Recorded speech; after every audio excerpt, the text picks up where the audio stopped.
parte teórica, chicos, de lo que es el hemograma. Recuerdan, con la mayoría, con ambos subgrupos, pudimos abarcar de lo que es la serie roja.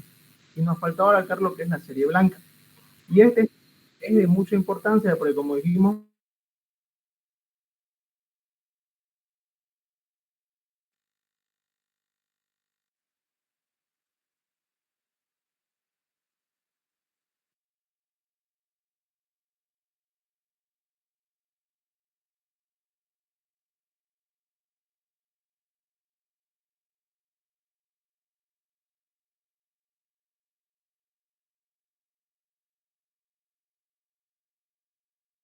en fisiología. Entonces, les va a servir este video de paso como un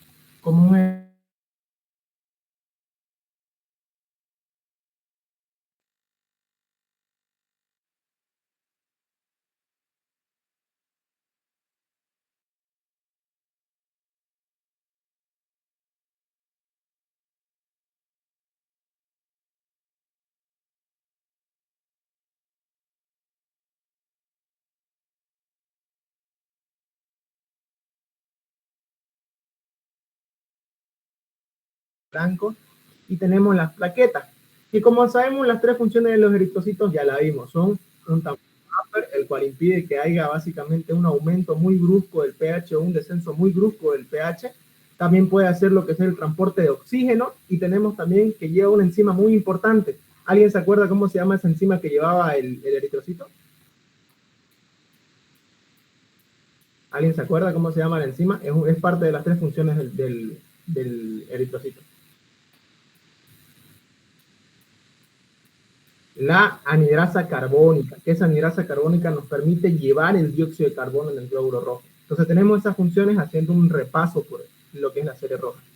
Tenemos también, como vimos, esta parte ya la saben bien, los inductores del crecimiento, inductores de la diferenciación, que básicamente tenemos que tenemos una célula precursora hematopoyética pluripotencial, la cual es como por decir una célula madre, la cual puede convertirse en serie roja o en serie blanca, en la que ella quiera.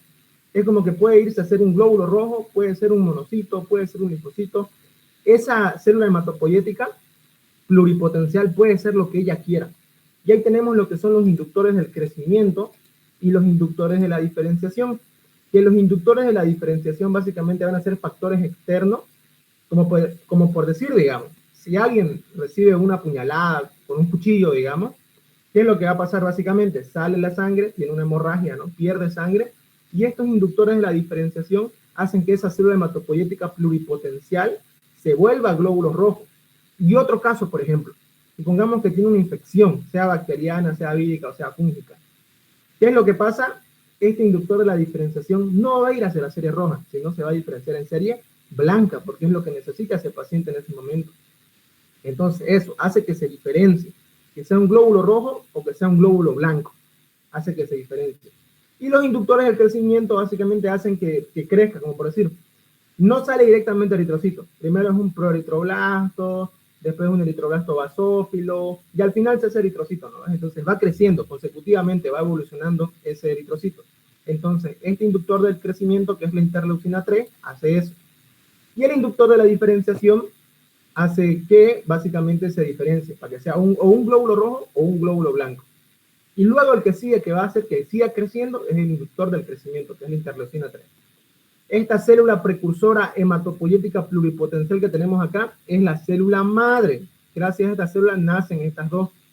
Gracias a esta célula madre van a nacer o bien la serie blanca o bien la serie roja. Que cuando decimos serie blanca nos referimos a los glóbulos blancos, y cuando decimos serie roja a los glóbulos rojos, ¿no?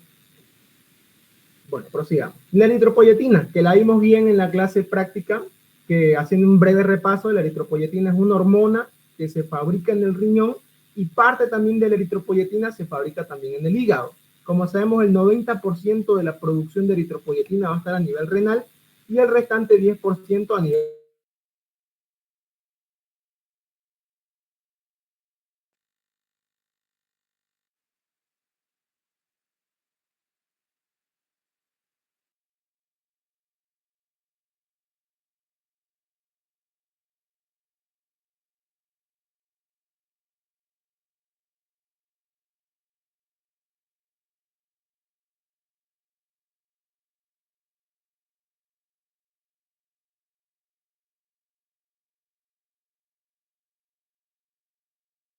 que se fabrique más eritropoyetina para poder compensar esta falta de oxígeno que ya se las expliqué en presencial. También otro factor que tenemos, por ejemplo, factores cardíacos, una insuficiencia cardíaca que impida que el corazón bombee la sangre. Si no bombea bien sangre el corazón, no va a llegar un correcto oxígeno a los tejidos y también va a haber una mayor producción de eritropoyetina. Otro caso, enfermedades pulmonares, como por decir una EPOC, una enfermedad pulmonar obstructiva crónica, o por decir un enfisema pulmonar, una fibrosis pulmonar. Todas esas clases de patologías que afectan al nivel pulmonar también impiden que haya una correcta oxigenación tisular. Y por ende, como no hay una correcta oxigenación tisular, hay una mayor producción de esta hormona eritropoyetina. Un paciente con hemodiálisis, todos sabemos, y como ya vimos en la clase presencial, ambos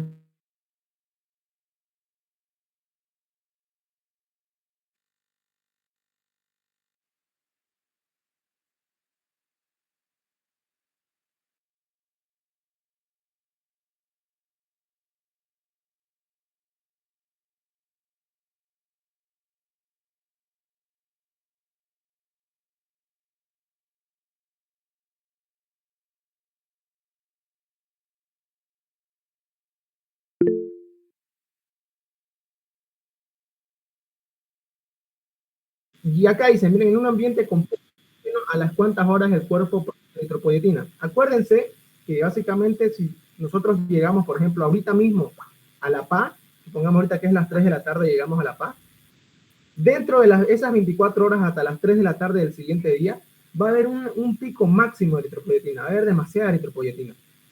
Es lo que va a pasar. Y a los cuantos días esa eritropoyetina que subió va a producir nuevos glóbulos rojos, básicamente unos 5 a 6 días.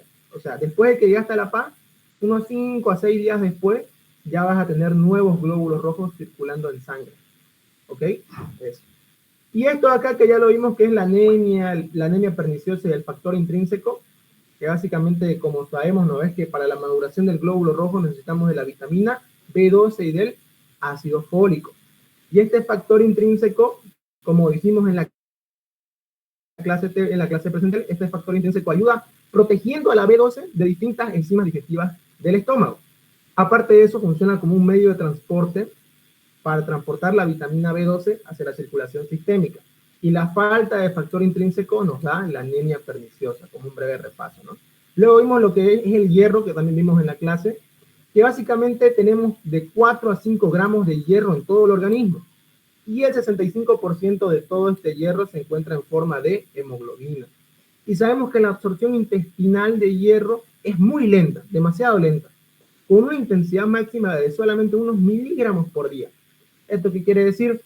Que si nosotros nos tomamos, por ejemplo, una pastilla de 2 miligramos, de 2 gramos de hierro, pues no vamos a poder absorber todos esos 2 gramos de hierro, porque la absorción de hierro por parte del cuerpo es apenas de unos miligramos, pocos miligramos en un día. Y sabemos que 1 gramo tiene 1000 miligramos, o sea, poquitísimo, ¿no? Esta lenta intensidad de absorción significa que incluso con abundantes cantidades de hierro en los alimentos, solo absorbemos pequeñas dosis. Y esta absorción se da gracias a la apotransferrina, secretada por el hígado, que va a la bilis. ¿Y quién produce la bilis? El hígado también. ¿Y para qué sirve esta? Ya vimos en la clase, para la digestión de las grasas. Para la digestión de las grasas sirve esta bilis. Y el ciclo vital de los eritrocitos es de 120 días, ¿no? Esta parte ya la vimos. ¿Ya? Acá tenemos la serie roja, los hematíes, la hemoglobina, el hematocrito. Esto es lo que ustedes van a ver en un hemograma. Como pueden ver, los hematíes van a ser la cantidad de glóbulos rojos que hay por microlitro, que es de 5.5 millones más menos 600.000 en hombre. ¿Esto qué quiere decir básicamente? Que puede ser un valor tan alto como 6.100.000, como puede ser un valor tan bajo como unos 4.900.000 en hombre. Entonces, y en mujeres es 4.8 millones, que puede ir desde 4.2 a 5.4. Puede ir un valor tan bajo de 4.2 a un valor tan alto como 5.4. Estos son la cantidad de glóbulos rojos que hay por microlitro de sangre.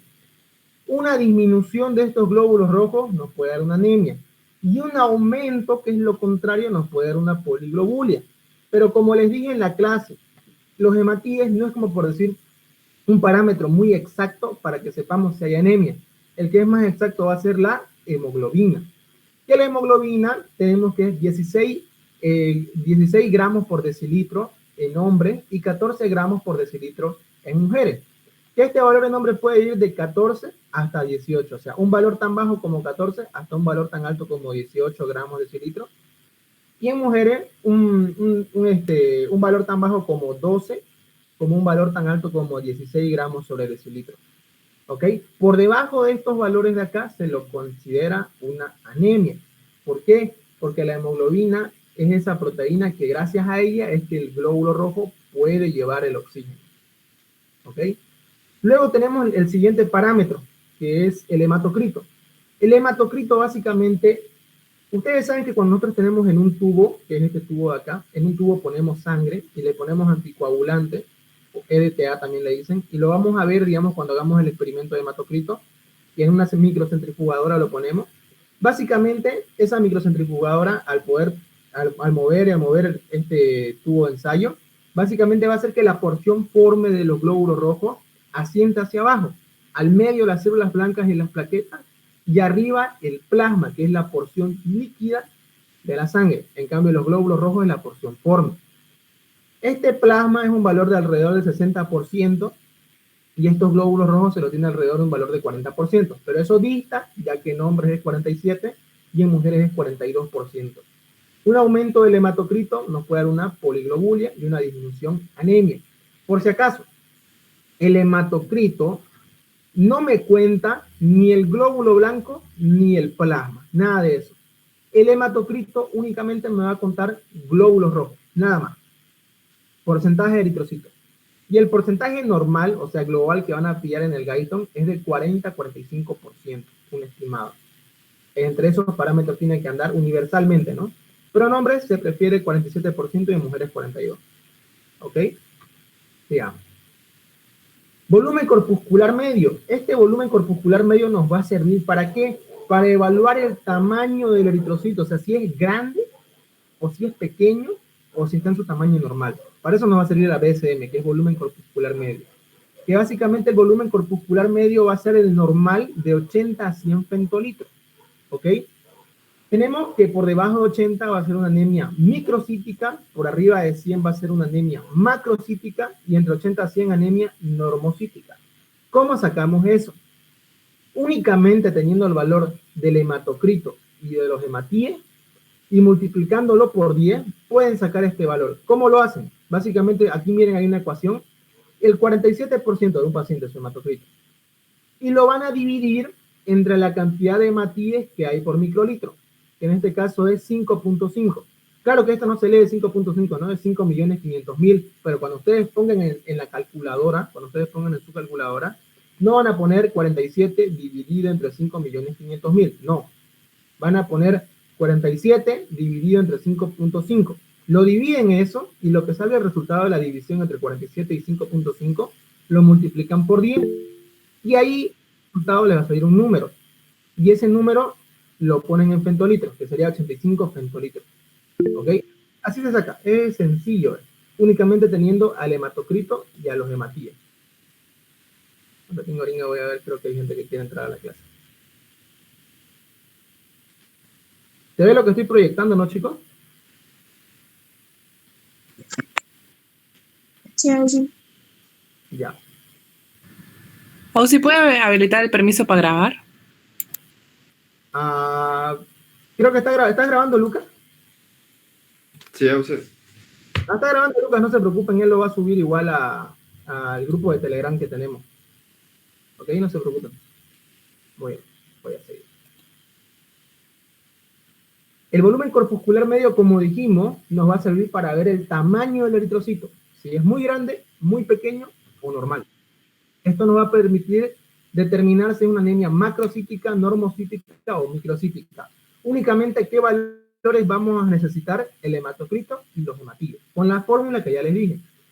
Dividen el hematocrito, lo dividen con la cantidad de hematíes por microlitro de sangre, que va a ser 47 dividido entre 5.5. No van a poner, como les dije, 47 dividido entre 5.500.000, no. 47 dividido entre 5.5 y lo multiplican por 10 Y el valor que le salga es la medida en femtolitros, el valor que le salga. En este caso salió 85 femtolitros. ¿Y eso qué quiere decir? Que está en una anemia normocítica. Muy bien. Está dentro de los estándares normales.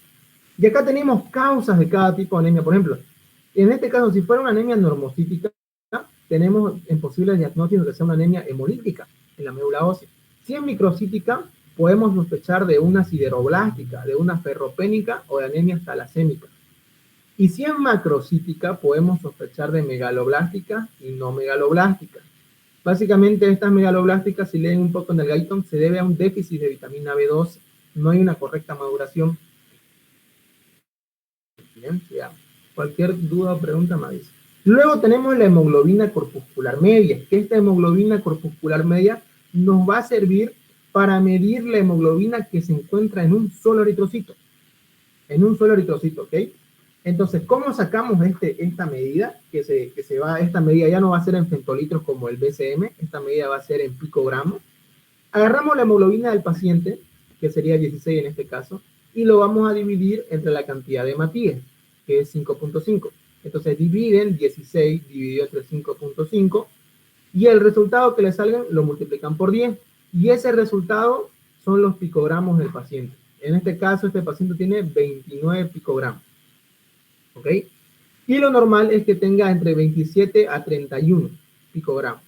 Menor a 27 nos va a decir una anemia hipocrómica. ¿Qué quiere decir hipo? Bajo, y crómico, color, o sea, de bajo color, hipocrómico, con déficit de hemoglobina.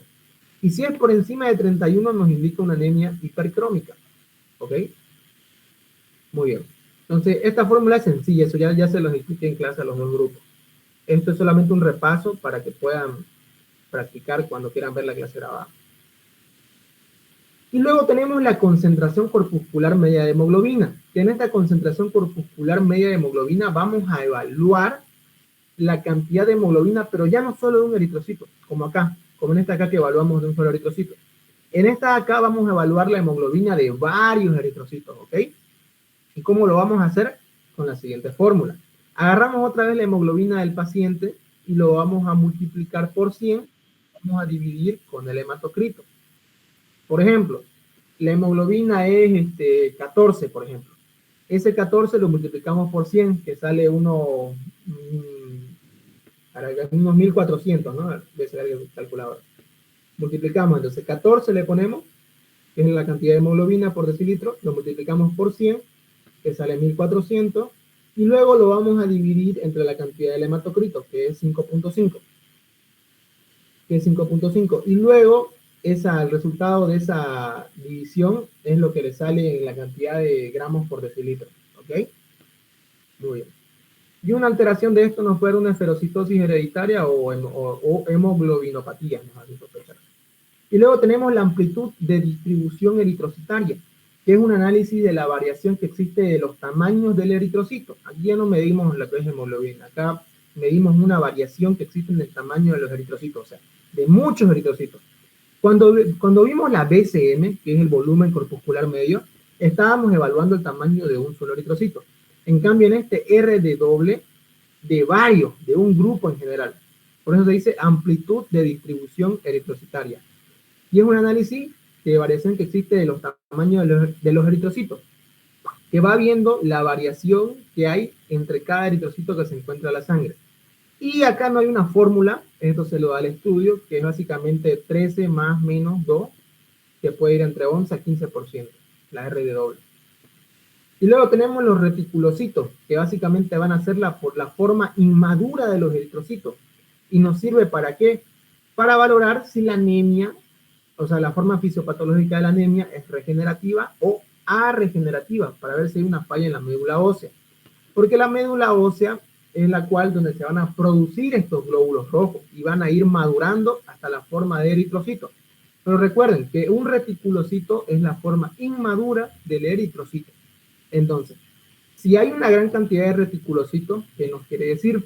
Que la anemia es regenerativa. Esto que quiere decir que está funcionando bien la médula ósea, está generando nuevas células jóvenes. Cuando pillamos un correcto número de reticulocitos, nos quiere decir entonces que la anemia es regenerativa, que la médula ósea roja está componiendo al faltante de glóbulos rojos con células jóvenes, que son estos reticulocitos.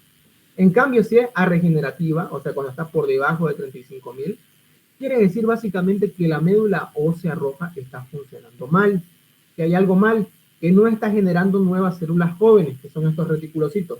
Que estas células jóvenes de los reticulocitos maduran y se vuelven glóbulos rojos. Entonces se la clasifica como una anemia arregenerativa. ¿Ok?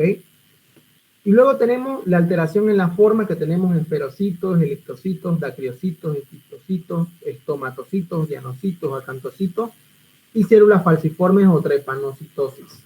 ¿Ok? Muy bien, ya vimos la alteración en el tamaño, en la forma y en la coloración. Eso haciendo un breve repaso en lo que es la serie roja. ¿Alguien tiene alguna duda en la serie roja? Para que avancemos a la serie blanca, que es la de mayor importancia ahorita. ¿Alguien tiene alguna duda con la serie roja? Algo que tal vez en la anterior clase no les haya quedado claro. ¿Todos entendieron? Muy bien, espero que haya sido así. Si no, me avisan nomás. Igual cuando veamos, igual aquí hay más hemogramas, conseguí 2 hemogramas que son patológicos más. Cuando veamos esos hemogramas, también vamos a ir evaluando eso. Conseguí otros 2 hemogramas. Se me congeló la computadora. Ahora sí. Aquí hay más hemogramas, chicos. Vamos a ir viéndolos y evaluándolos uno por uno, ¿ok? Y ahí vamos a poner en práctica todo lo que aprendimos. Muy bien. Ahora vámonos a los leucocitos. Los leucocitos, ¿cuáles son las 2 formas con las que una célula de defensa evita una enfermedad? ¿Quién sabe? ¿Cuáles son las 2 formas en las cuales una célula de defensa evita una enfermedad? Porque sabemos que ¿cuál es la función de estos leucocitos? Defendernos de cualquier tipo de antígeno, sea bacteriano, sea viral, sea fúngico, sea de cualquier cosa. Esa es la función de los leucocitos. Cuando hablamos de leucocitos nos estamos refiriendo a todas las células de defensa.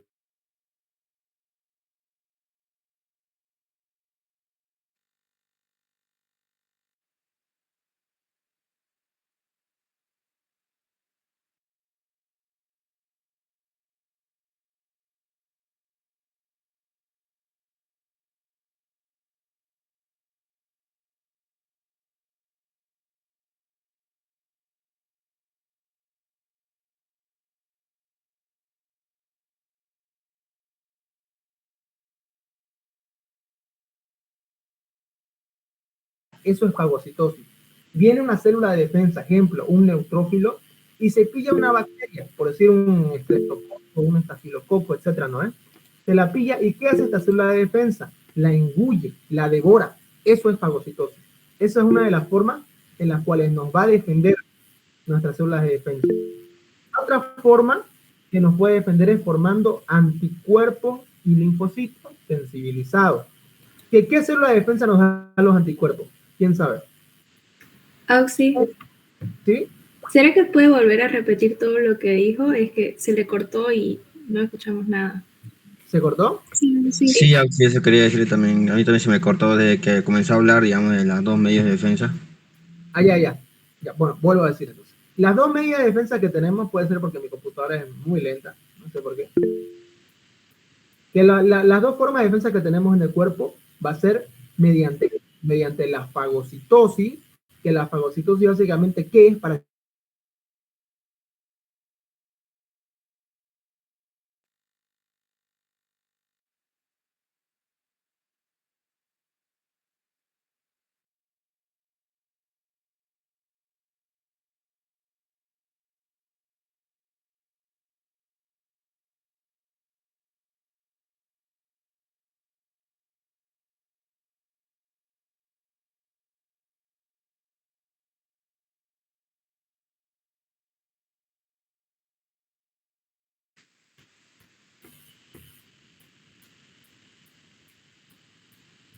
¿me escuchan, chicos? Se me fue la conexión por un rato. Sí, esta vez paró en la parte donde dice fagocitosis. Ya, listo.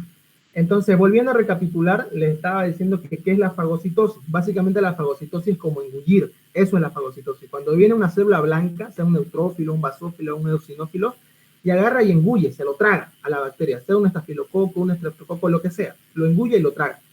La otra forma que tenemos es liberando anticuerpos y linfocitos sensibilizados. ¿Quién sabe qué célula me da los anticuerpos? ¿Qué célula de defensa produce los anticuerpos? Linfocitos B. Los linfocitos B. Esos linfocitos B básicamente se encargan de producir estos anticuerpos. ¿Y cuál es el otro linfocito que se encarga de dar la inmunidad, que es mediada por células? Porque hay dos tipos de inmunidad. La inmunidad mediada por células y la inmunidad humoral. La humoral es dada por esos anticuerpos. Y la mediada por células es por qué células. Linfocito T. Los linfocitos T. Y tenemos que esos linfocitos T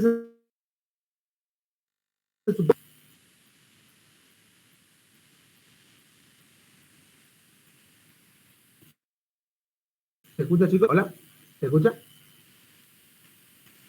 Sí, Auxi, esta vez se quedó en lo que es inmunidad, linfocitos B y la...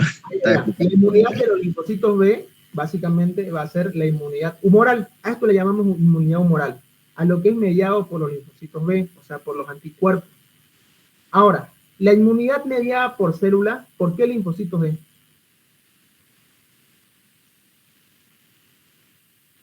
¿Quién sabe? ¿Cuál es la otra parte del linfocito B? Su primo, el linfocito T. Los linfocitos T, eso, los linfocitos T. El linfocito B, para que me entiendan, nos da la inmunidad humoral. Y el linfocito T me va a dar la inmunidad mediada por célula, el linfocito T. Y tenemos dos tipos, ¿se acuerdan? El T4 y el T8. El T4 son los ayudadores o de helper y los T8 son los citotóxicos. ¿Ok? Eso, tenemos los T4 que son los de helper, que básicamente es muy interesante saber la función de estos. ¿Por qué? Porque gracias a los T4, gracias a estos T4, básicamente es que funcionan bien las otras células de defensa, gracias a estos T4. Es por eso que el SIDA, el VIH, va a atacar únicamente a los T4, porque sin estos T4 en el cuerpo humano, olvídense de que T8, Natural Killer, de que todas esas células de defensa de linfocitos B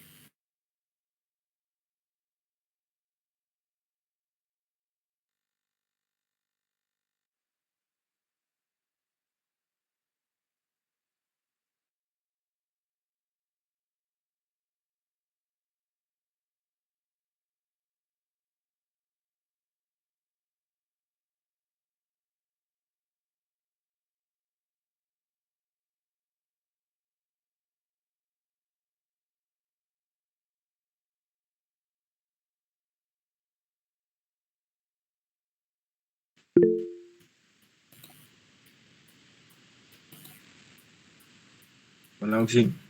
¿Ahora sí se escucha? Sí, nos quedamos en la parte donde explicaba que el virus ataca directamente al T4. Eso, de que el virus ataca directamente al T4. Eso como una breve introducción. Ya vamos a ir viéndolo más adelante. Muy bien. Bueno, sigamos. La génesis de los leucocitos. Básicamente tenemos que los leucocitos van a venir también de la célula precursora hematopoyética pluripotencial, que es esa que puede ser o bien serie roja, que es la que ya repasamos, o bien serie blanca. Cualquiera de esos dos. ¿Ok? Y esos leucocitos se van a dividir en polimorfonucleares, que tienen varios núcleos, y en los mononucleares, que tienen solamente un núcleo. ¿Cuáles son estos polimorfonucleares? ¿Quién me puede mencionar?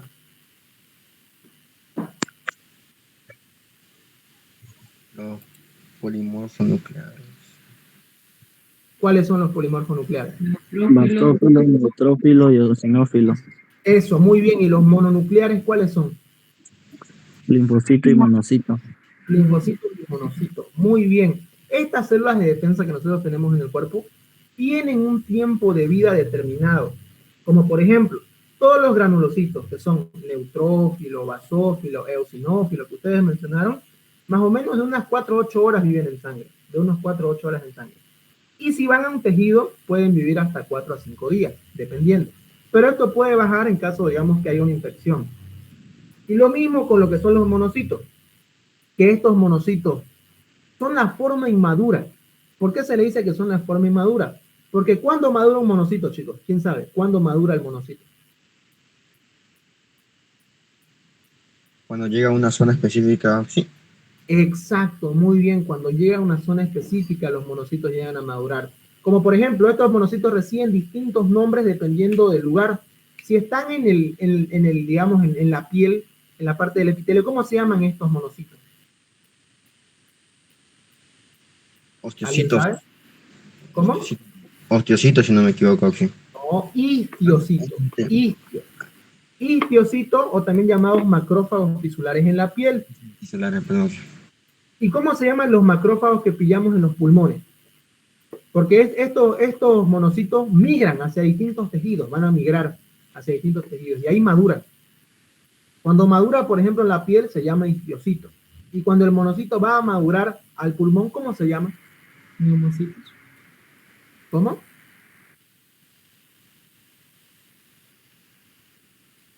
¿Cómo se llama? Células de polvo. No es un nombre correcto. Neumocitos. No, tampoco. Se llaman macrófagos alveolares. Macrófagos alveolares se llaman. Estos macrófagos alveolares protegen al tejido bronquial, porque se encuentran en la parte del tejido peribronquial, y se encargan básicamente de fagocitar a distintos tipos de bacterias, virus, etcétera. Fagocitan esto, lo van a fagocitar, para impedir que haya infecciones pulmonares, estos macrófagos alveolares. Luego tenemos otros macrófagos que pillamos en el hígado, en la parte hepática. ¿Alguien sabe cómo se llama? Células de Kupffer. Células de Kupffer, muy bien. Y estas células de Kupffer van a representar una gran barrera de defensa. ¿Por qué? Sobre todo con lo que viene del intestino. Por ejemplo, que hayamos comido algo en mal estado. ¿Por qué? Porque nosotros sabemos por anatomía, que sabemos que el sistema porta, que es la vena porta que va al hígado, imagínense en su cerebro, es una vena que va al hígado, conecta con el hígado. Esta vena porta recoge sangre ¿de qué órgano? ¿Alguien sabe? Del hígado. Muy bien, del hígado, del vaso, de los intestinos, de distintas partes, ¿no ves? Pero basémonos en el intestino ahorita. Como va a recoger básicamente sangre que está saliendo con productos de la comida, porque en el intestino se absorbe la comida, todo esto lo que es glucosa, aminoácidos, lípidos, todo esto se absorbe por medio del intestino y pasa al torrente sanguíneo. Básicamente va a ir a través de la vena porta y va a conectar en los sinusoides hepáticos, que es arriba en el hígado. En estos sinusoides hepáticos tenemos estas células de Kupffer que están dentro del hígado, que se encargan de poder fagocitar a cualquier tipo de bacteria que se haya colado en las comidas que hemos comido. Por ejemplo, yo me como un pollo en mal estado que tiene, por ejemplo, una salmonelosis, algún tipo de bacteria, ¿no? Entonces, esa bacteria se absorbe por medio del intestino, porque fue al intestino porque la comimos, y del intestino va a ir directamente hacia el hígado.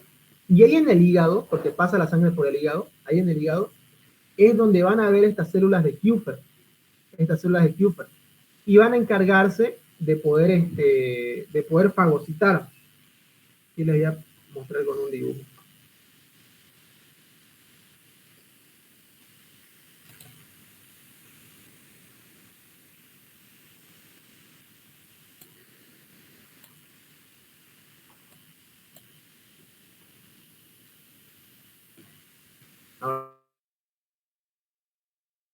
A ver si se le cortó, usted apaga el micrófono.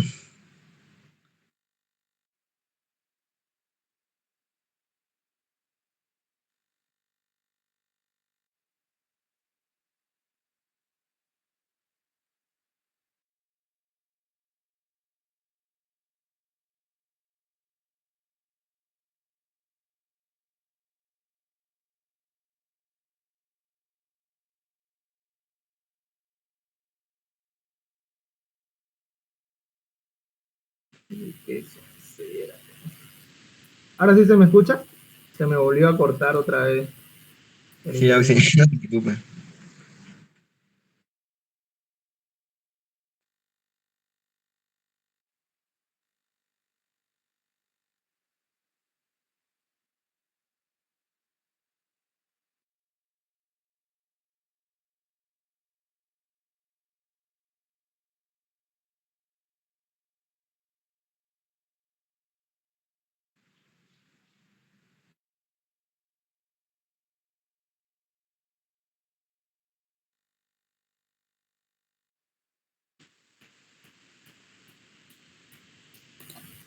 Ahora sí se escucha. Ah, sí. Escucha. Muy No, bien. pero No se ve la diapositiva, pero se le escucha. Ah, ¿Se ahora sí. ve que estoy proyectando una pantalla de Chrome? ¿Una imagen? Ah, sí, una imagen de Google. Ya. Acá, como pueden ver, tenemos el sistema porta hepático. Fíjense.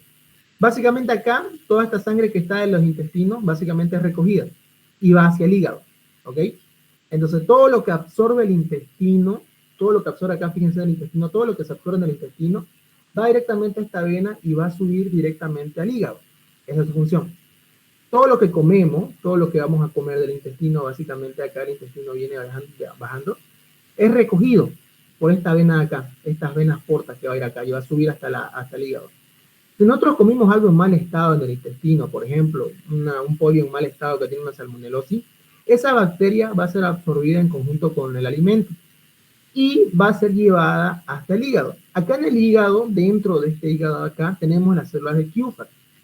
Y básicamente, ¿de qué se van a encargar estas células de Kupffer que están dentro del hígado? De que todas esas bacterias que hayas absorbido por medio del intestino van a ir y al atravesar por el hígado es donde van a empezar a eliminarse y va a empezar a ocurrir la fagocitosis. Es por eso que estos macrófagos son una gran línea de defensa. Y luego toda esta sangre que ha pasado por el hígado y ha sido metabolizada y purificada va por la vena cava y va a subir directamente hacia la vía cardíaca, ¿no? Entonces, eso es como un ejemplo para que me entiendan. Ahora sí vamos a volver a la diapo.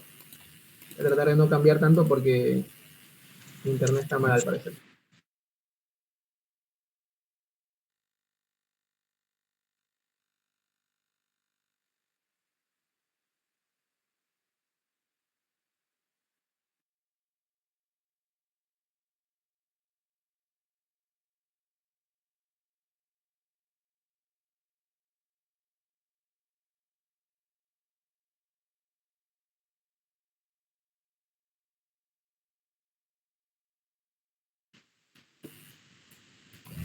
Ahora sí se me escucha. Ya no voy a cambiar de pantalla porque siempre se laguea cuando cambio de pestaña.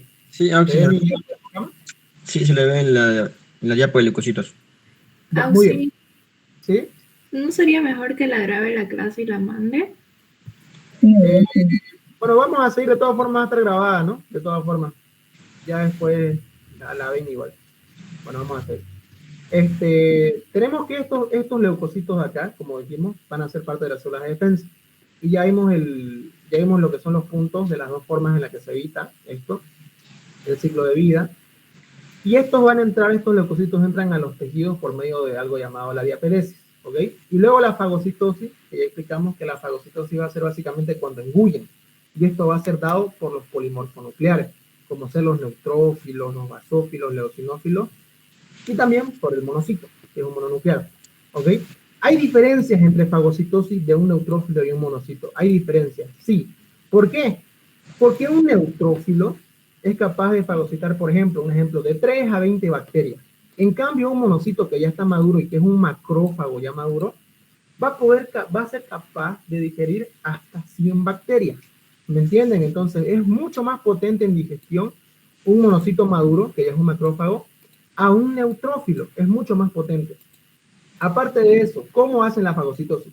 Básicamente, estas células de defensa engullen, van a tragarse a la bacteria, la engullen, y dentro de esta célula de defensa van a formar algo llamada vesícula fagocítica. Vesícula fagocítica. En esta vesícula fagocítica, que está dentro de la célula de defensa, que es el neutrófilo o el monocito, dentro de esta vesícula fagocítica va a estar la bacteria también. Y en estas vesículas fagocíticas van a ser liberadas distintas lisocimas, distintas especies reactivas de oxígeno, como el peróxido de hidrógeno, lisocimas, enzimas digestivas, que estas enzimas digestivas van a encargarse de matar a esta bacteria, ¿ok? Van a ser encargadas de matar a la bacteria. Y luego, cuando ya se liberan estas lisocimas, ya deja de llamarse vesícula fagocítica y se llama vesícula digestiva, en la cual, como ya sabemos, cuando es vesícula digestiva, ya están liberadas distintas lisocimas, distintas especies reactivas de oxígeno, como por decir el peróxido de hidrógeno, y distintas sustancias antimicrobianas, ¿ok? Eso es lo que hace básicamente. ¿Y hay diferencias entre un neutrófilo y un monocito? Sí, hay diferencias. ¿Por qué? Porque el monocito, o sea, el que ya es maduro, el macrófago, es mucho más potente que un neutrófilo. Porque aparte de eso, no sé si ustedes sabían, pero tiene un plus el macrófago. El macrófago tiene un plus que tiene una enzima llamada lipasa. Eso no lo tiene el neutrófilo. ¿De qué creen que se encarga esta enzima llamada lipasa? ¿De qué creen que se encarga? Pasa, destruir. Y lipasa, ¿qué les quiere decir el término lipasa? ¿Una enzima? Degrada lípidos, muy bien. ¿Y hay bacterias que tienen capas lipídicas? ¿Cómo Oxy no se le escucha? ¿Hay bacterias que tienen membranas lipídicas? Sí. ¿Como cuál? Las micobacterias. Las micobacterias. Exacto. Una en específico, por ejemplo, el bacilo de la tuberculosis. El bacilo de la tuberculosis, escucha, es una bacteria muy resistente, demasiado resistente. Cosa que un neutrófilo no es capaz de poder neutralizar a esta bacteria que es el bacilo de la tuberculosis. En cambio, el monocito, que ya es macrófago, obviamente madurado es macrófago, este macrófago sí es capaz, porque tiene una enzima llamada lipasa. Es por eso que cuando hay una infección de tipo bacteriana que sea crónica, en especial en la tuberculosis van a haber aumentado, ¿qué cosa? ¿El neutrófilo o el monocito? Cuando vean una tuberculosis. Monocito. El monocito. ¿Por qué? Porque este monocito es el que tiene lipasa. Y este monocito es el único que le puede hacer frente a este bacilo que es el de la tuberculosis. Es el único. Porque tiene esta enzima que es la lipasa. En cambio, el neutrófilo no la tiene. ¿Ok? Es por eso que el macrófago es mucho más potente a la hora de poder engullir a las bacterias o parásitos. Porque ustedes no sé si sabían, pero los macrófagos también pueden digerir pequeños parásitos. También pueden. Muy bien. Entonces, esa es la diferencia que hay entre un neutrófilo y un macrófago. El macrófago es más potente a la hora de poder erradicar bacterias. ¿El neutrófilo es capaz? Sí, es capaz también. Simplemente que digiere bacterias como que más pequeñitas. Aparte de eso, ¿qué creen ustedes que pasa con el tejido muerto que tenemos en el cuerpo? O sea, tejido viejo. ¿Qué hace el cuerpo con ese tejido viejo que tenemos?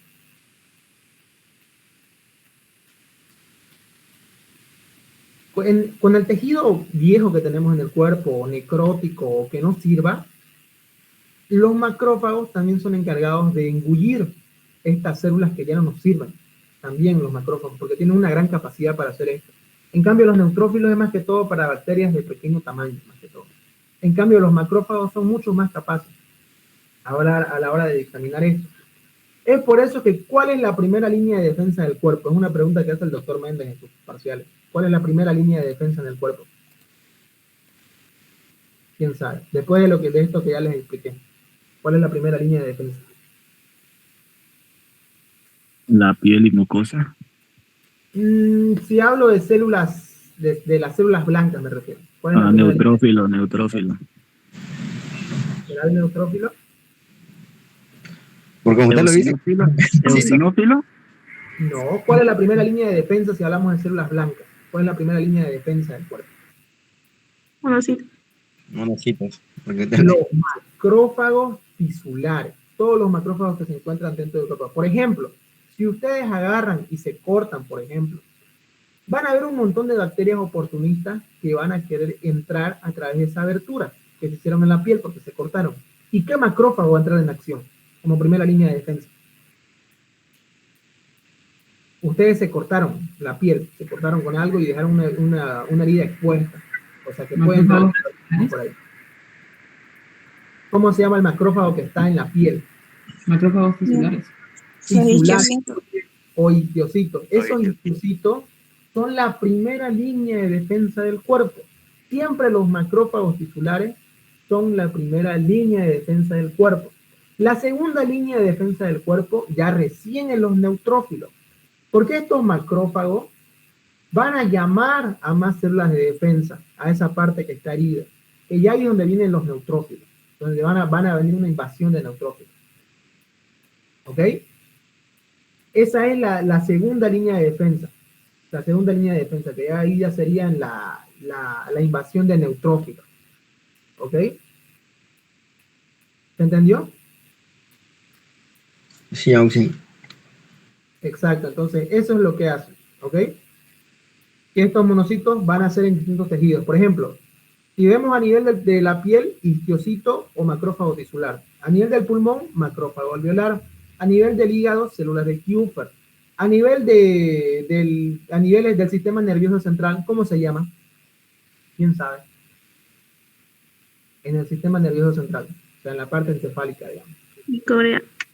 Microglia, muy bien. Entonces, fíjense que tenemos distintos tipos de macrófagos que se llaman diferentes, depende de dónde estén, ¿ok? Y esos macrófagos son líneas de defensa en el cuerpo, van a ser la primera línea de defensa en saltar ante cualquier infección, ¿ok? Eso, y la segunda es los neutrófilos, muy bien. Y también hay una tercera y cuarta línea de defensa, pero la tercera línea de defensa es otra invasión de macrófagos y la cuarta línea de defensa es otra invasión de granulocitos y monocitos. Pero la que se cuenta son las primeras dos más que todo. ¿Ok? ¿Se entiende?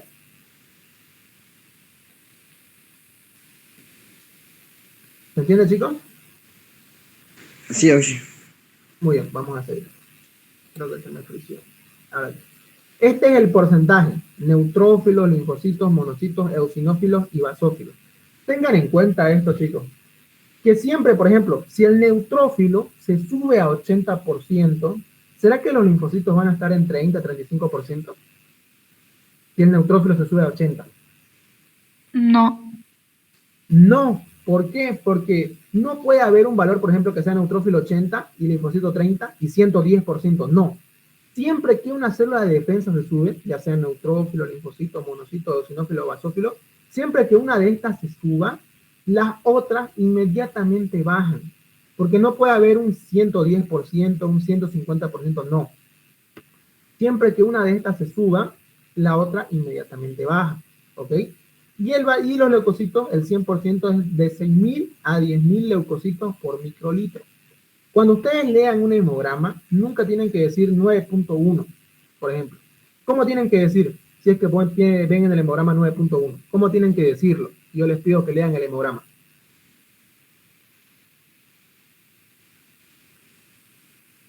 ¿Cómo tendrían que decirlo? Si en el hemograma dice 9.1, por ejemplo, leucocitos y les dicen 9.1. ¿Cómo tendrían que leerlo? ¿Se escucha? 9.000. 9100, muy bien, así tendrían que decirlo, 9100. No tienen que decir 9.1, ¿ok? Entonces, ahora acá está lo importante, acá está lo interesante, que básicamente cada célula de defensa nos indica un tipo de infección. Como por ejemplo, si hay una mayor cantidad de neutrófilos, ¿qué sospechan? ¿Qué sospechan si hay una mayor cantidad de neutrófilos? ¿Una infección bacteriana? Muy bien.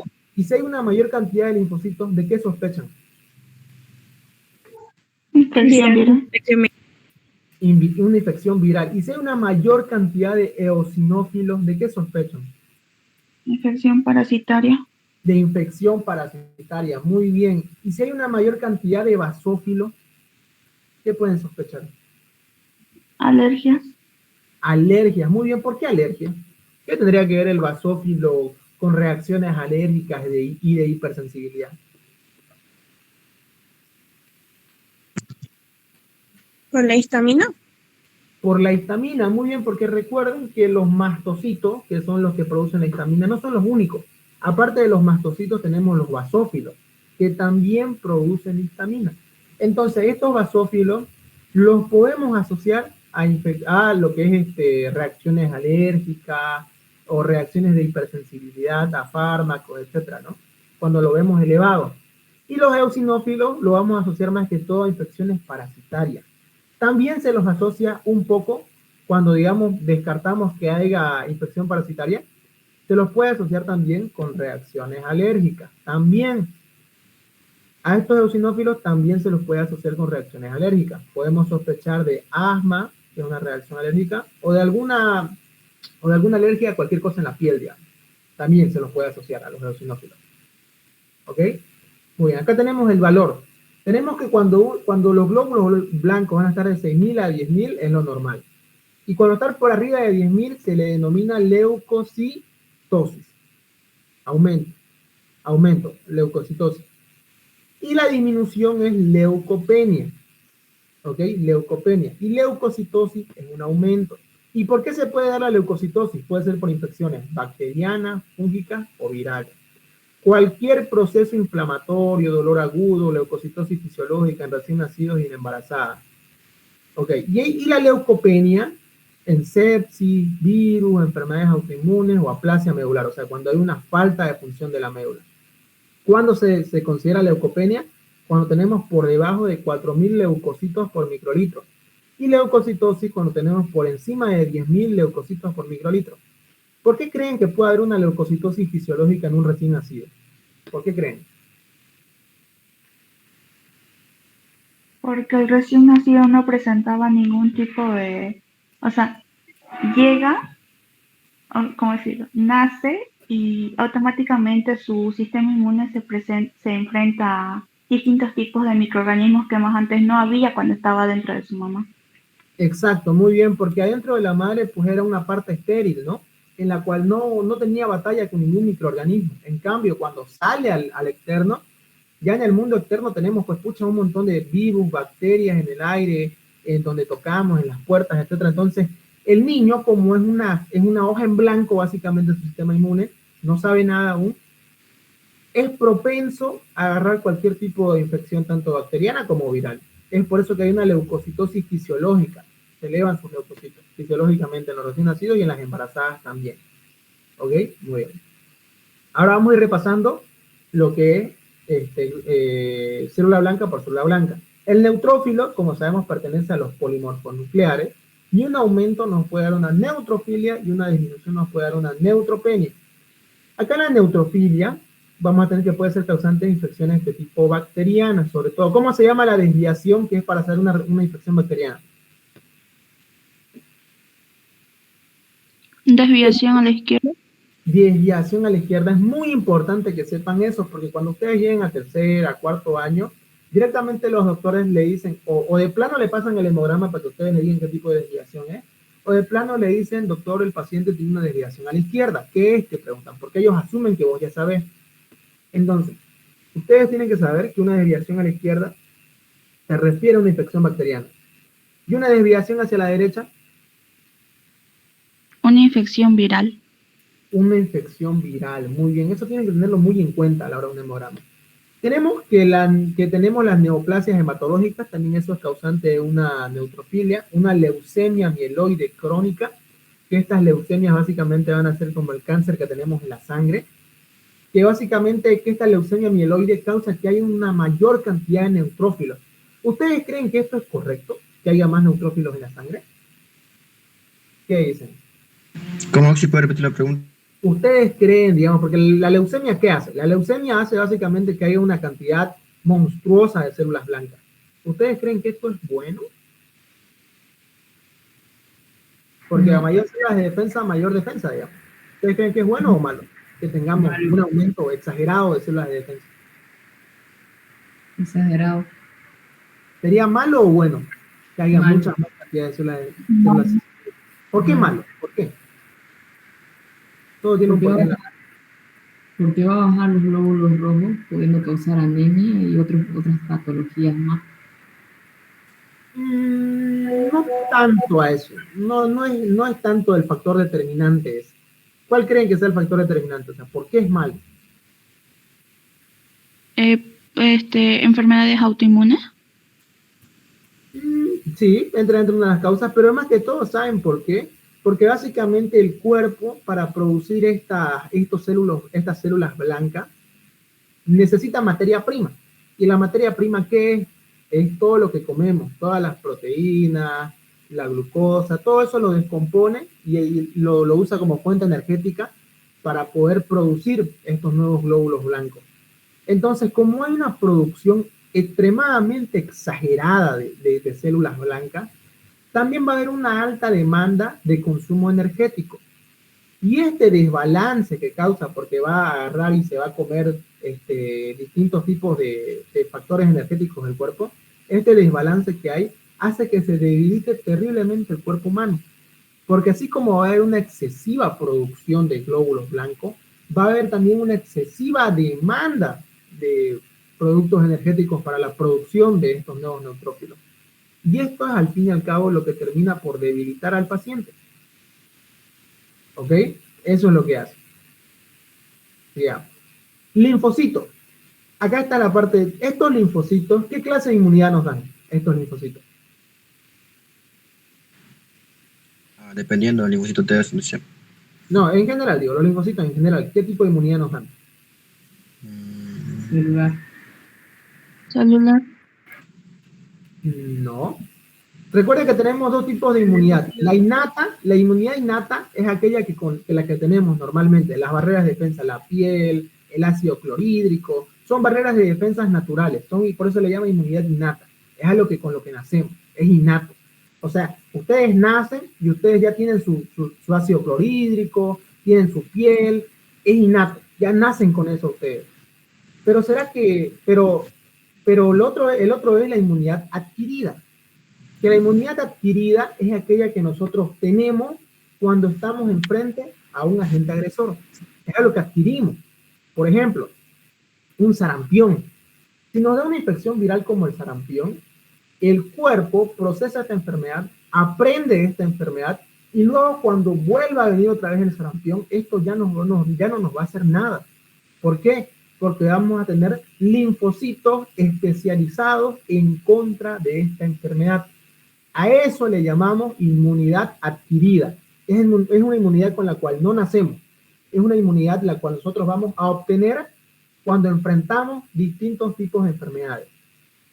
Como por ejemplo, que nos dé un sarampión, nos agarra de pequeño, pero ¿será que nos va a volver a agarrar más adelante? Una vez ya adquiramos esto, digamos, el sarampión, ya pasamos el cuadro, ¿será que más adelante nos va a dar otra vez el mismo sarampión? No ser inmunes. ¿Y qué tipo de inmunidad se llama esto que agarramos? Gracias adquirida. ¿Y gracias a qué célula de defensa es esta inmunidad? Linfocitos B. A los linfocitos. Ahora yo les hago esta pregunta. ¿Por qué, digamos, si yo ya agarré un virus de la gripe, digamos, por qué me vuelvo a enfermar otra vez si es que tengo este tipo de inmunidad? Por las variantes. Por la variedad de las cepas. Muy bien. Podríamos haber agarrado inmunidad frente a una cepa, pero eso no quiere decir que no nos vamos a enfermar con distintas cepas. ¿Ok? Eso no quiere decir que yo sea inmune a todas las cepas de la gripe. No. Simplemente agarramos inmunidad contra un tipo específico de cepa. Nada más. ¿Ok? Ahora, por ejemplo, un ejemplo. El VIH-Sida, por ejemplo. El VIH-Sida es un virus. ¿Ok? ¿Por qué creen ustedes que no podemos agarrar esta inmunidad adquirida contra el SIDA? Porque está en constante cambio. ¿Algo más específico? ¿Algo más específico? ¿Por qué, digamos? Si nosotros, digamos, viene el sarampión, lo tenemos y ya no nos vuelve a dar nunca más. ¿Por qué no puede hacer nuestro cuerpo lo mismo con el VIH?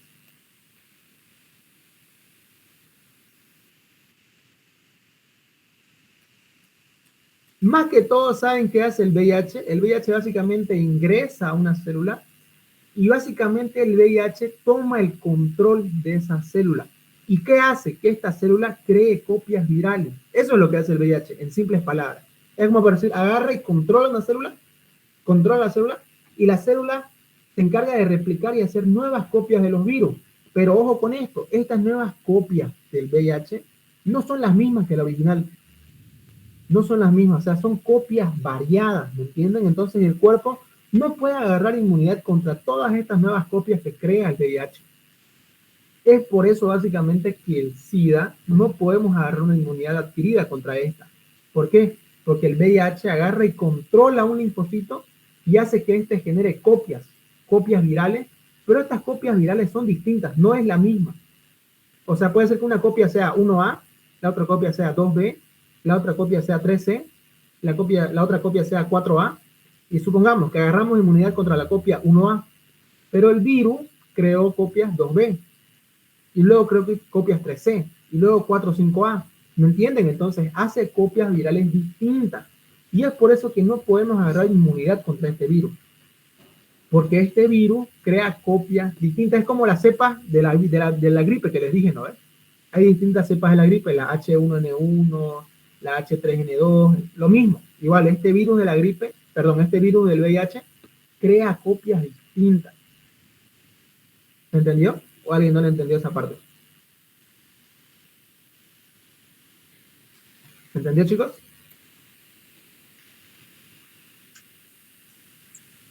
Sí, se entendió. Entendió. Siempre tengan en cuenta esto, chicos, cuando ustedes estudien bacterias, que la gran diferencia entre una bacteria y el virus, ¿cuál es? ¿Qué creen que es la gran diferencia que hay entre una bacteria y un virus? ¿Cuál es la gran diferencia que pueden tener entre una bacteria y un virus? Que la bacteria tiene la capacidad de reproducirse por sí sola. En cambio, el virus no puede. No tiene esta capacidad de reproducirse por sí solo. Entonces, ¿cómo los virus logran proliferar? En medio de una célula se prolifera. En medio de una célula viva. Agarran y controlan una célula ya viva como un linfocito y hacen que este linfocito empiece a crear copias virales. Porque este virus no tiene la capacidad de reproducirse como una bacteria. Este virus no se reproduce. Eso se llama, se replica. ¿Ok? Y eso es gracias a que controlando otra célula que nada que ver, digamos. La agarra y la controla y produce muchas copias. Eso es lo que hace un virus. ¿Ok? Y esta linfocitosis la podemos ver fisiológica en niños, en infecciones como en virus, en bacterias, en la tuberculosis la vemos, sí. En hemopatías, en la leucemia linfática crónica, y sí vemos igual linfocitosis. Porque recuerden que hay dos tipos de leucemia. Hay leucemia mieloide, que es de los neutrófilos, basófilos, eosinófilos, y hay leucemia linfocítica. Hay tipos de leucemias igual. En enfermedades inflamatorias, en endocrinopatías, en diabetes, en tiroxicosis, en radiación, y tenemos que ver un valor que la linfocitosis es por arriba de 4.000 microlitros, y la linfopenia es por debajo de 1.300. Y es aquí donde nos podemos pillar. Tuberculosis también es causa de una linfopenia. ¿Por qué? Porque cuando ya hay tantos linfocitos que atacaron, pero ya murieron y perecieron en la lucha contra la tuberculosis o el VIH, ya empieza a haber un descenso de esta célula. Y eso se le llama linfopenia. ¿Ok? Que es cuando hay baja cantidad de linfocitos. En el VIH igual pillamos linfopenia, porque llega un punto, un estado del VIH, donde ya está en la fase terminal. ¿Cómo se llama esta fase terminal del VIH? ¿Ustedes sabían que no es lo mismo VIH y SIDA? ¿Ustedes sabían que no es lo mismo el VIH y el SIDA? El SIDA es la fase terminal. El SIDA es cuando ya está en la fase terminal, en lo último. Por eso se le llama síndrome de inmunodeficiencia humana, el SIDA. En cambio, VIH es al principio. SIDA es en las fases terminales. Y cuando ya hay este SIDA, ya hay una linfopenia terrible. Ya. Los T4, desplomadísimos. ¿Ok? Luego tenemos los monocitos, los eosinófilos y los basófilos, ¿ok? Fíjense que los monocitos va a ser básicamente ¿cuándo? Con una infección aguda, una infección crónica. ¿Por qué? Porque son nuestra primera línea de defensa los monocitos. Y vamos a tener una baja cantidad de monocitos o una monocitopenia cuando hay infecciones agudas también. Por ejemplo, cuando ya la infección esté tan grande que haya matado a muchos monocitos. Entonces lo podemos pillar en infecciones agudas, en hemopatías, en leucemias agudas, en tricoleucemia, anemia plástica, etcétera, ¿no? Y pillamos a los eosinófilos, a una gran cantidad de eosinófilos, cuando vemos una enfermedad alérgica. ¿Como qué? Como el asma, una infección parasitaria, enfermedades cutáneas y hemopatía. Y vemos un descenso, una eosinopenia, cuando vemos infecciones agudas como una fiebre, tifoidea, tuberculosis, síndrome de Cushing, estrés y caquexia. ¿Ok? Y luego tenemos los basófilos que van a estar aumentados debido a una hipersensibilidad a medicamentos o alimentos, mixedema, hiperlipemia y síndrome nefrótico. Cuando ustedes vean, por ejemplo, basófilos aumentados, pueden sospechar de todo esto de acá. Cuando ustedes vean eosinófilos elevados, pueden sospechar de esto. Y ustedes cuando vean basófilos disminuidos pueden sospechar de esto de acá, una enfermedad de Cushing, un hipertiroidismo, tratamientos con hormonas tiroideas durante el embarazo, etcétera, ¿ok? Entonces, eso pueden ir diferenciando. Es para eso que es este cuadro de acá, ¿ok? Y como les dije, el eosinófilo es para enfermedades parasitarias y el basófilo es para enfermedades también de tipo alérgica pero más que todo por hipersensibilidades a medicamentos. Pero el eosinófilo también se lo puede asociar con enfermedades alérgicas, como asma, una urticaria, etcétera, ¿no? Entonces ahora vamos a poner en práctica todo lo que aprendimos. ¿Ok? Ya. En este hemograma, ¿los eritrocitos están bien? 5 millones de... ¿Están bien estos eritrocitos? Sí, Sí, está sí. normal. Sí, a ver, voy a ver a alguien al azar. Valeriano, Vázcope. No está. ¿Cuántos eritrocitos tiene este paciente? A ver. 5.130.000. Muy bien. Y si yo te pongo, por ejemplo, 5.4, ¿cuánto tendría? 5.040.000. No. Ah, pues 5.4, 0.4, pero escuché, 5.400.000, perdón. 400.000, exacto. Y si te pondría, por ejemplo, 5.03, Ahí sí, 5.030.000. Ahí dice. exacto, ¿no ves? Y si te pongo, digamos, 5.003, digamos, 3.000. 3.000. Exacto, muy bien, así se lee. Exacto, muy bien. La hemoglobina, ¿cómo está la hemoglobina de este paciente, Shakira? Está bien. El hematocrito, eh, Está bien. muy bien. La BCM, bien. Está en nivel. Está en nivel. HCM igual, RD bien, todo está bien, ¿no? Y en la parte de la fórmula leucocitaria, en la parte de la serie blanca, ¿ves algo normal, Shakira? Mm, Están normal los linfocitos, Ya. los segmentados. Segmentados quiere decir neutrófilo, segmentado. Eso quiere decir segmentado. Ya. Callados es como decir una forma joven de los neutrófilos. Segmentados quiere decir neutrófilo, por si acaso. Ya, también. También. Ahora, ¿cómo lees los leucocitos? ¿Cuántos leucocitos tiene este paciente?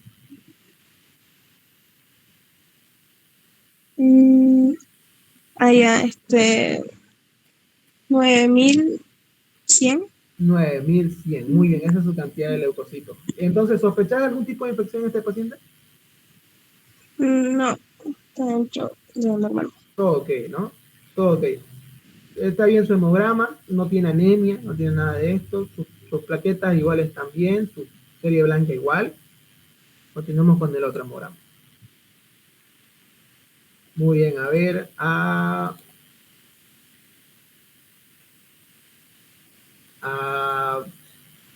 ver, Camila Calvimontes, ¿está ahí, Camila? Sí, Muy bien, Camila. ¿Sus eritrocitos de este paciente cómo están? está en el rango normal según el intervalo de referencia. Los eritrocitos. El eritrocito. En este hemograma que puse, ¿se ve que cambié de hemograma? Sí, se ve. Sí. A mí me sale el mismo. ¿Le sale el mismo? ¿Se ve este nuevo hemograma que dice 3.02? 3.02 dice. Sí, 3 millones. Sí, Se ve. ¿No le sale, Camila? Ahora sí. Muy bien, Camila. ¿Cuánto están los eritrocitos acá? Tenemos que poner en práctica todo lo que aprendimos. Esto es muy importante. Tienen que saber leer un hemograma. 3.000 eritrocitos. 3.000. No de 3.000 eritrocitos. ¿Cuánto es? 3.02. Pero leyéndolo bien, 3.000. no. ¿Quién sabe cómo se lee? 3 millones. 3 millones. 3 millones, ¿cuánto? 20.000. 3.020.000 por microlitro de sangre. ¿Será que está bien eso? No, está bajo. No. Ya tenemos un parámetro para ver anemia. Ahora vámonos a la hemoglobina. ¿Cómo está la hemoglobina, Lucas? Lucas Arancibia Sato. Aquí estoy así. Igual estaba debajo del promedio. Muy bien, entonces, ¿qué podemos decir de ese paciente? Posiblemente sea una anemia, porque todos sus parámetros de la serie roja están bajos. Sí, en este no hay dónde dudarle, no es posible. Este sí tiene una anemia este paciente. Es sí o sí. Ok, muy bien. ¿Y la BCM cómo está, Lucas? El volumen corpuscular medio. Puedes repetir la pregunta, o si no la escuché. ¿Cómo estaría la BCM en este paciente? ¿Cómo estaría? ¿Está normal? ¿Está baja? ¿Está alta?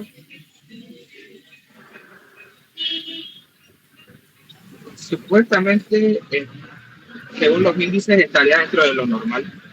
Muy bien. Entonces ya confirmamos que es anemia. ¿Qué tipo de anemia sería? La BCM está normal. A ver, para todos, chicos, para todos, ¿qué anemia sería? Está dentro de los Anemia anemia normocítica, muy bien. Y por los posibles diagnósticos, ¿qué podría ser? No lo vimos acá, ¿se acuerdan? ¿De qué se podría sospechar de este paciente? Puede ser una anemia hemolítica de la médula ósea, por ejemplo, como ya vimos en las diapos anteriores, ¿no? Vamos a volver. Entonces, tenemos una anemia normocítica, muy bien. ¿Y el HCM cómo está? Para todos ahora.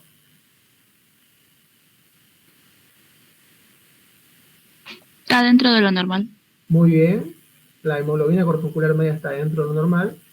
La amplitud de distribución HCCM está igual dentro de lo normal.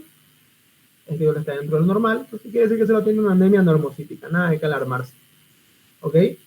Luego vamos a ver acá en la serie blanca. ¿Qué hay para destacar en la serie blanca de este paciente? Los linfocitos están elevados. Muy bien, los linfocitos, en cuanto están en 79%, wow. ¿Y será que si este está en 79%, en cuánto están los segmentados, o sea, los neutrófilos? ¿En cuánto están en este hemograma? Elena. Están en 19, igual estarían disminuidos. Ahora, ¿será que es posible, si los linfocitos están en 80, supongamos, están en 80, ¿será que pueden estar los segmentados en 60%, que es lo normal? No. No, no pueden estar, porque siempre que haya una elevación de una serie de defensa, las otras automáticamente bajan. En este caso, hay una elevación de los linfocitos y por lo tanto los segmentados empiezan a disminuir. ¿Ok? Y todas las células de defensa. Entonces, ¿de qué tipo de infección sospecharían de este paciente? Una infección viral. ¿Y sería una desviación hacia qué lado? Desviación derecha. Desviación hacia la derecha, muy bien. Ahora fíjense este nuevo hemograma. ¿De izquierda o sí? ¿Cómo? Sí. Ah, no, sí, era de la derecha. Sí. Ahora fíjense, a ver, léanlo, tómense el tiempo, a ver. ¿Quién me puede decir qué nota de peculiar acá? Léanlo. No lo puede mandar al grupo AUSI, no se ve bien. ¿No se ve bien? A ver. Ahora que está más grande, creo que ya lo puse más grande. Sí, ahora sí. ¿Alguien puede notar algo particular? Las plaquetas.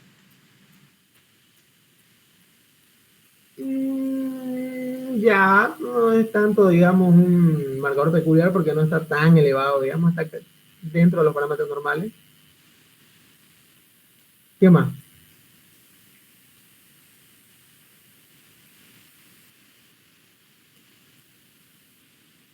Ya están un poco disminuidos, pero la hemoglobina está dentro de lo normal, quiere decir que no tiene anemia. La hemoglobina es el factor principal.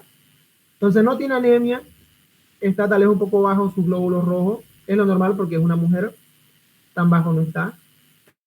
El hematocrito está bien, que es de 40-45%, entonces descartamos totalmente anemia. El volumen corpuscular medio está dentro de los parámetros. Descartamos cualquier tipo de afección a la serie roja. En la serie blanca, fíjense en la serie blanca, ¿qué ven de...? Los linfocitos están un poquito aumentados. Está aumentado. Ya, pero aparte de los linfocitos, no está tan aumentado. Está casi dentro de lo normal. ¿Qué ven de particular? Eosinófilos. Ya, está el 3. Y en este paciente de acá, por ejemplo, el que estaba sano, ¿cómo está sus eosinófilos de este paciente? Este que estaba sanado. ¿Cuánto está su eosinófilo? 0.1. 0.1 es lo normal, siempre en eosinófilos son bajos, nunca llegan hasta el 5%. Entonces, ¿acá en cuánto está su eosinófilo de este paciente? En 3%. Siempre, por ejemplo, digamos, si el límite inferior es 2 y el límite máximo es 5, cuando hablamos de la serie blanca, siempre hay que tratar de que esté en un intervalo medio. Si está en 4.5 o en 3, ya se los puede sospechar como una infección. Siempre tiene que estar entre lo medio, digamos. En este caso, los eosinófilos están elevados porque está en 3. Es peculiar esto. Normal por lo normal, estos eosinófilos tienen que estar en el 0,1, no más de 1%, digamos. Lo normal. ¿Qué pueden sospechar? ¿Qué pueden Infección parasitaria. ¿Una parasitaria o una alergia. Una infección, muy bien, infección parasitaria o alérgica. Al paciente le hicieron un coproparasitológico. ¿Para qué es el coproparasitológico? Para identificar el corazón. ¿Para qué? Muy bien. Ahora fíjense lo que dio el paciente. Pues yo creo que no está bien. Ahora sí. ¿Qué dio el paciente? ¿Viste de qué tiene este paciente? Entamoeba. Muy bien, entonces fíjense que los eosinófilos por lo general tienen que estar entre 0,1, no más de 1%, eso es casi lo normal. Cuando hay una elevación así del 3, 4%, ya directamente se sospecha de algo parasitario ya. En este caso, fíjense que a este paciente le hicieron un coproparasitológico y pillaron que tenía quistes de Entamoeba coli, que esto sería una infección, ¿de qué tipo? Parasitaria. Parasitaria, muy bien. De acá a la parte de la serie roja, todo bien. Ahora acá, este es otro hemograma. ¿Qué pueden denotar de esto? Los eosinófilos están así.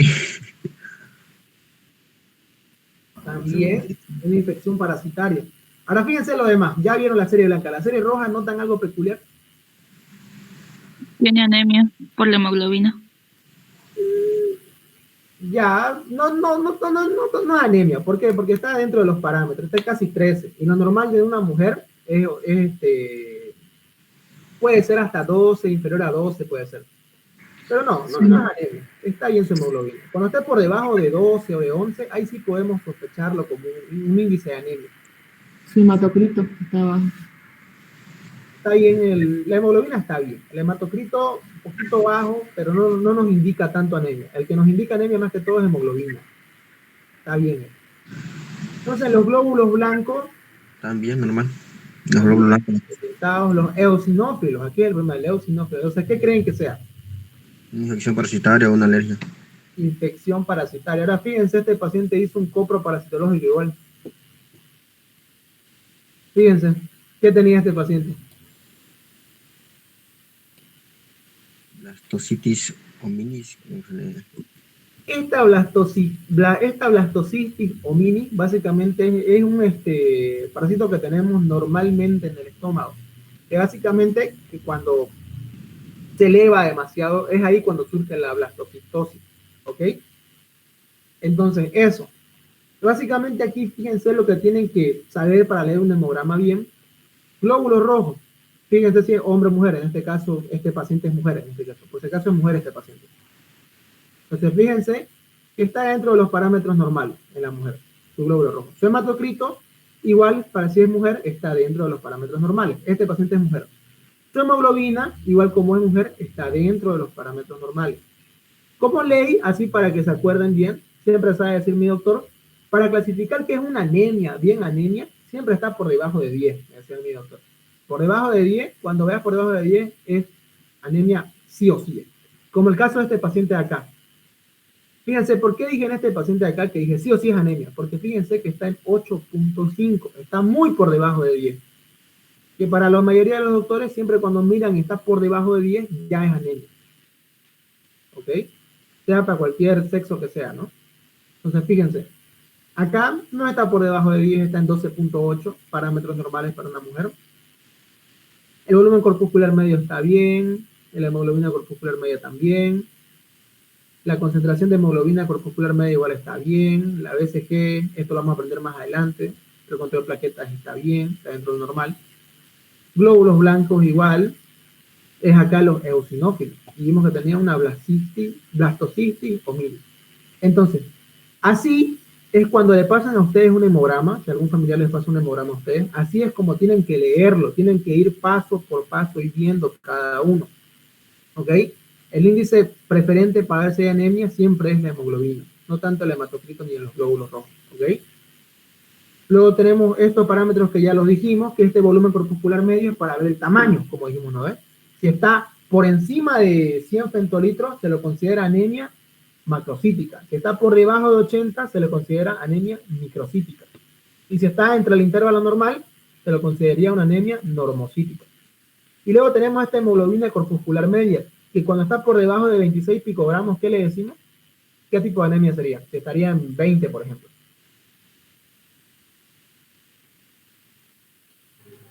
¿Hipocrómica?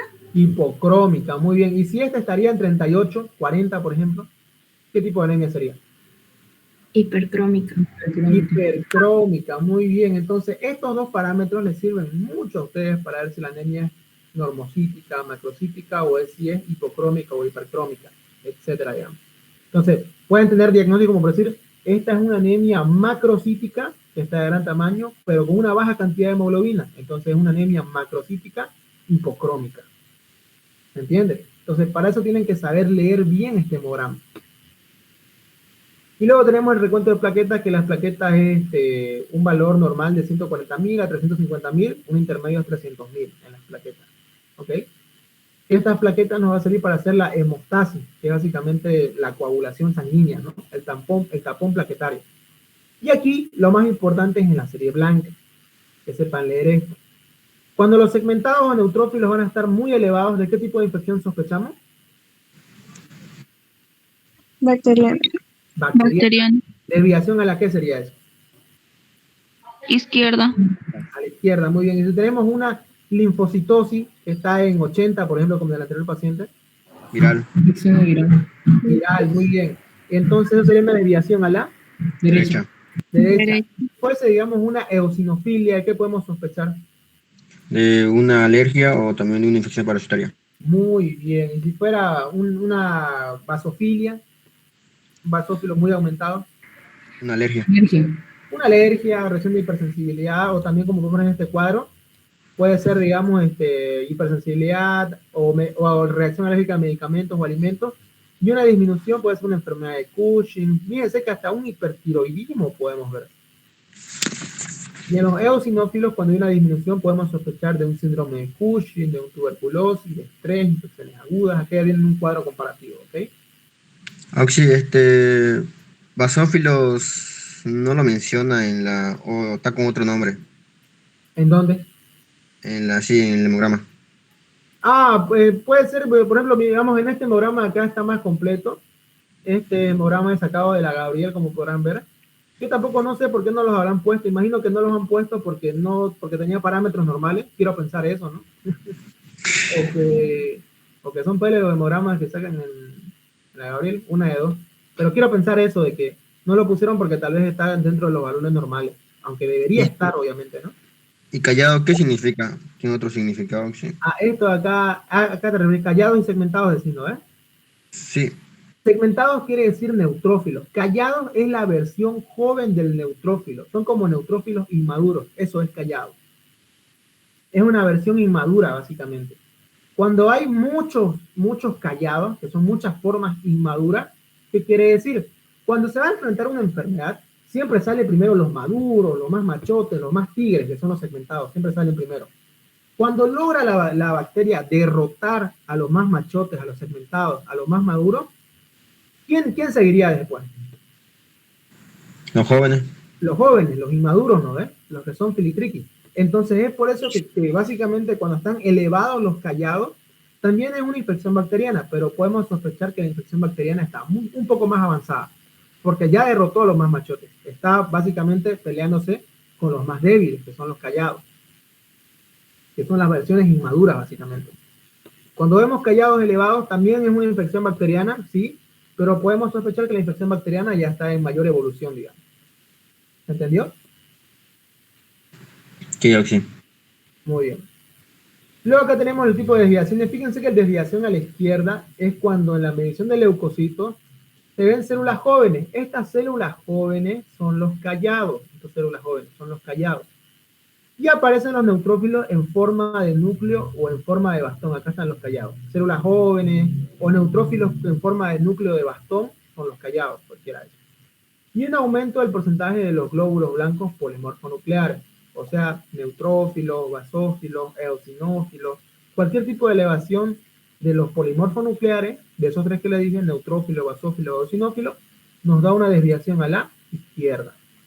Ojo, de los polimorfonucleares, o sea, hablamos de neutrófilos, basófilos, eosinófilos. No estamos hablando ni de monocitos ni de linfocitos.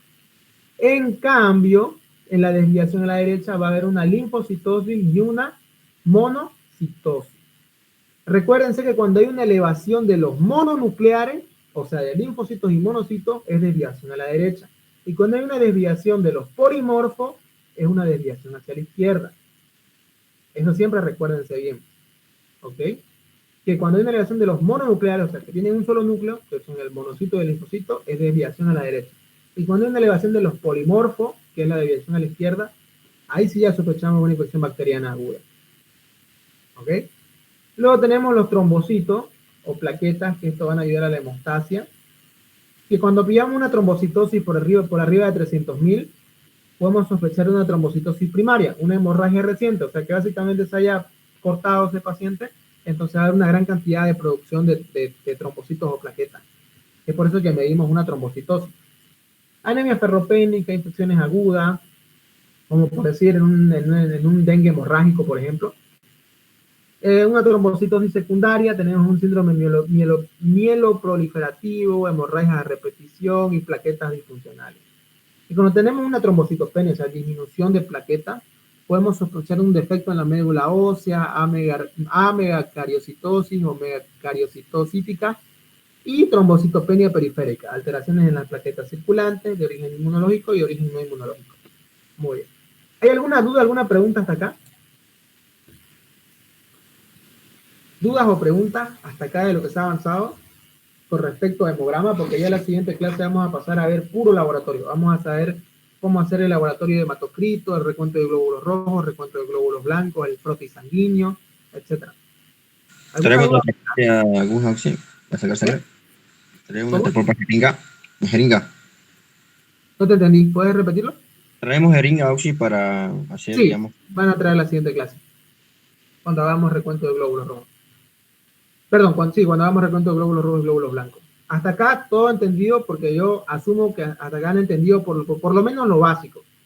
No que sepan bien hemograma, pero por lo menos lo básico. O sea, una desviación a la izquierda, una desviación a la derecha. Cuándo saber que hay una parasitosis, cuándo saber que hay una infección viral, cuándo saber que hay una infección bacteriana, cómo sabemos cuando hay una anemia macrocítica, microcítica, cuándo sabemos que hay anemia, parámetros normales. ¿Todo entendido?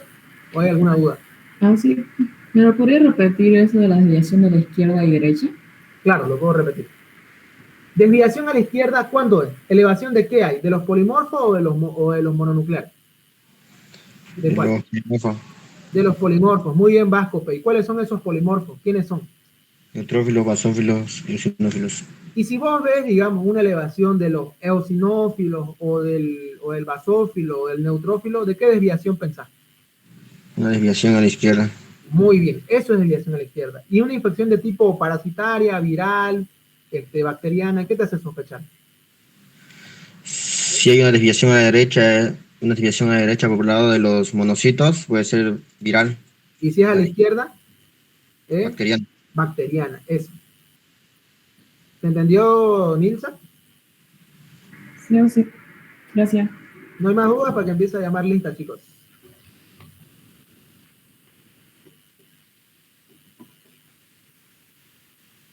Una pregunta, sí. ¿Sí? Tengo entendido que en las diapositivas del doctor hay una parte que es más específica de linfocitos y no sé si le explicó porque esta clase no me metí y creo que salía endocrina, eso me dijeron. Yo creo que en la parte de la teoría tienen que verse nomás sus clases grabadas porque el doctor no abarca todo, no abarca todo el Guyton el doctor. Es como que partes específicas abarca él, ¿me entendés? No, o sea, sí, o sea, el linfocito es una parte del tema, pero creo que se lo saltó no se olvidó explicarlo. Eso quería saber, digamos, si se lo saltó, se lo podría decir. Eso sería que le pregunté a algún compañero tuyo, eso, si es que lo avanzó o no lo avanzó. Pero en ese caso, digamos, el linfocito puede hallar que explicar el linfocito, los linfocitos T, que dan la inmunidad celular, y los linfocitos B, que es la inmunidad tumoral, porque el B es encargado de producir anticuerpos y el T encargado de las citotóxicas, las de helper y los supresores. Ok, muchas gracias. ¿No hay ninguna otra duda más? Muy bien. Después igual les voy a pasar ¿cómo se dice? Los hemogramas, porque ya tienen esta diapo, simplemente me hace falta pasarles estos nuevos hemogramas que he sacado. Y ya, los voy a pasar ahorita a su grupo cada uno, para que lo puedan analizar. Muy bien, vamos a comenzar con el subgrupo D2. Aguilar Tito. Presente, Auxi. Almendras Alcoba. Almendras Alcoba Sebastián. Presente, Auxi. Estoy en el celular de Javier. Ya. Arancibia Sato.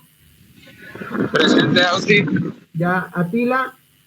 Presente, Auxi. Barba Ureña Francesca. Barba.